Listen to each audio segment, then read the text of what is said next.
what's up mga brad? Kung nakikita ninyo kahapon, may delivery at shipment po kami. Kanina may shipment na naman po kami. Ito po ay patungo sa Bayugan, Mindanao. So yan, complete package po to. So shout out po pala sa nag-order nito, Mr. Bal. Maraming salamat sir sa inyong pagtiwala po dito sa amin. At ito po ang time na nandito pa po kami sa aming shop. So yan, binalot po namin gamit po itong stretch film or cling wrap. So ayan na po Mr. Customer, ito po ang live mixer na i-channel. At ito po ang power switch controller. At ito po ang live equalizer. At ito naman, ito po ay live na crossover. So yan. At ito naman, ito po ay Grand Slam na 1000. Ito po ang nagdala sa kanyang mid at high. At ito namang SBW15, ayan po ay nagdala sa kanyang sub. At sa hindi pa nakalam kung ano po ang nakaload nitong order ni Mr. Bal, so ayan po ang nakakabit sa kanyang high. Ito po ay BCE 600. At ang nakaload naman sa kanyang mid, ito po ay Live Tsunami 6K 600 watts. So ayan.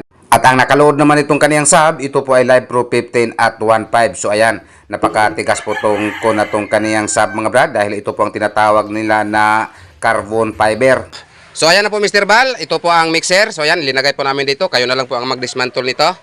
At ito mga brad, hindi lang natin sasabihin na maganda. Ang nakabubuti po nito dahil meron po tayong malagyan ng mga wire. So ayan, so shout out again Mr. Bal ng Bayugan, Misamis Oriental or Occidental, hindi ko sigurado. So yan, hindi na lang po ito namin i-sound test dahil narinig naman po ninyo yung sound test namin ito nung nakaraang ilang araw. At ito po ang time na nandito na po kami sa Pantalanang Cebu. Naka-safety po yung item natin.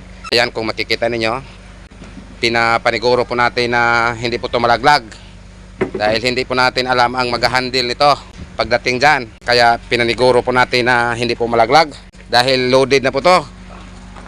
So yan po, loaded. At bukod pa nito, meron pa kaming inog sit up. Bali, 2 customer. So, abangan na lang po ninyo. Nang dahil po ay may kabigatan po itong kargamento namin, kaya 3 po kami dito. So yan. At nung time na nandito po kami sa Pantalanang Cebu, so yan, napaka maulan po. So yan, shout out po, Mr. Bal. So yan, binalot na po namin.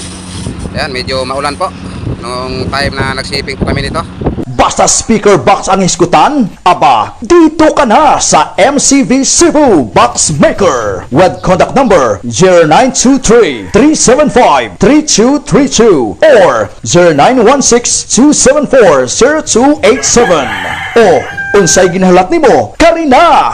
Ang pag-ooperate po ninyo nito, iunan nyo po dito sa pag-on. So, una po ninyong gagawin, iuna po ito ninyo sa pag-on, tsaka pa kayo mag-on sa mga appliances. Example, pagkatapos po ninyo magpatugtog, so iuna po ninyo sa pag-off yung mga appliances, tsaka na po kayo mag-off nito. Bali, baliktad na po ang mangyari. Nung kakasimula pa lang ninyo, ito man ang iuna ninyo sa pag-on, tsaka pa kayo mag-on sa mga appliances. At pagkatapos po ninyo mag-off ang mga appliances, ang iuna sa pag-off, tsaka pa kayo mag-off dito sa mga power switch.